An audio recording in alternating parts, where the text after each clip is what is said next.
ગુજરાતમાં અલગ અલગ જિલ્લાઓમાં અલગ અલગ વીજ લાઈનો નીકળે છે અને એમાં આજે ખાસ એક વીજ લાઈનની વાત કરવી છે.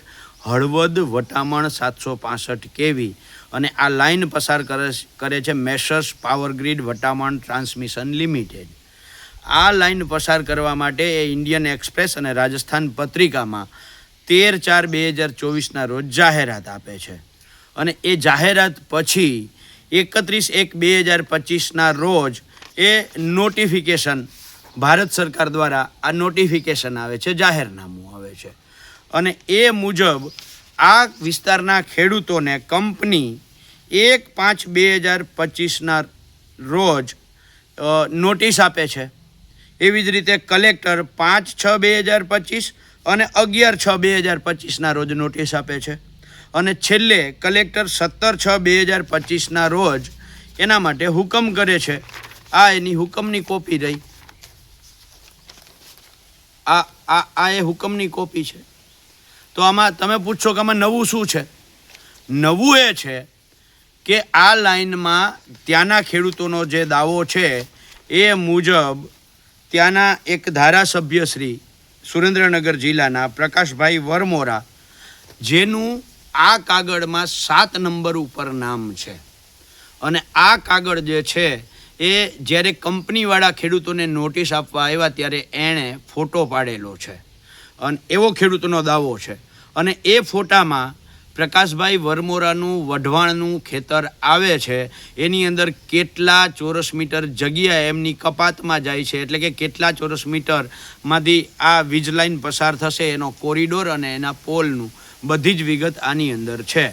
ત્યારે વિસંગતતા એ આમાં ઊભી થઈ છે કે 1/5/2025ની કંપનીની નોટિસ કે ત્યાર પછી કલેક્ટરની નોટિસ કે ત્યાર પછી કલેક્ટરનો હુકમ, આમાં ક્યાંય પ્રકાશભાઈ વરમોરાનું નામ નથી.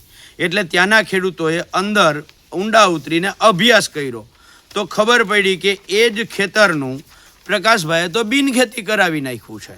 અને બિનખેતી ક્યારે કરાવ્યું હતા કે જાહેરનામું હતું 31 જાન્યુઆરી 2025નું અને ત્યાર પછી આ જે એને થયું, એનો જે હુકમ થયો અને હુકમની જે નોંધ પડી એની અંદર લખ્યું છે કે આ અરજી જે છે એ બિનખેતી મેળવવા તારીખ 4/3/2025ના રોજ ઓનલાઈન અરજીથી માગણી કરે છે અને 3/4/2025ના રોજ હુકમ ક્રમાંક નંબર 273/08/05/048/02025 મુજબ એ બિનખેતીનો હુકમ થાય છે અને એની આ નોંધ પડી છે. આ નોંધ એની અંદર ખેડૂતોએ મને મોકલી છે. તો સવાલ એ છે કે જાહેરનામું આવ્યા પછી સામાન્ય રીતે કોઈ ખેડૂતનું ખેતર બિનખેતી થાય નહીં. તો 31 જાન્યુઆરી 2025ના રોજ આ જાહેરનામું હતું તો 3/4/2025 એટલે કે ત્યાર પછીના 3 મહિના પછી આ ખેતર બિનખેતી કેવી રીતે થયું? સવાલ નંબર 1.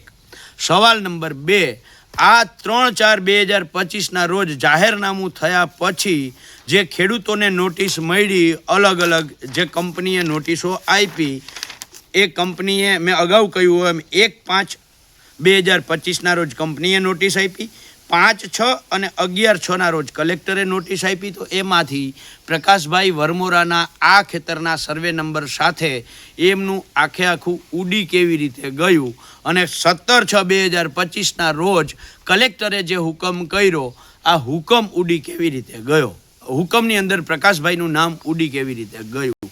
હવે સામાન્ય રીતે આવો જ કેસ ટંકારા તાલુકાના જબલપુર ગામના ભાણજીભાઈ સાથે થયો.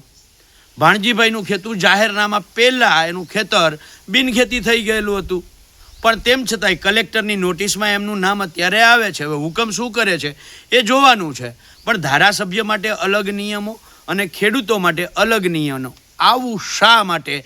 આવું સુરેન્દ્રનગર જિલ્લાના ખેડૂતોના સવાલો અત્યારે થાય છે.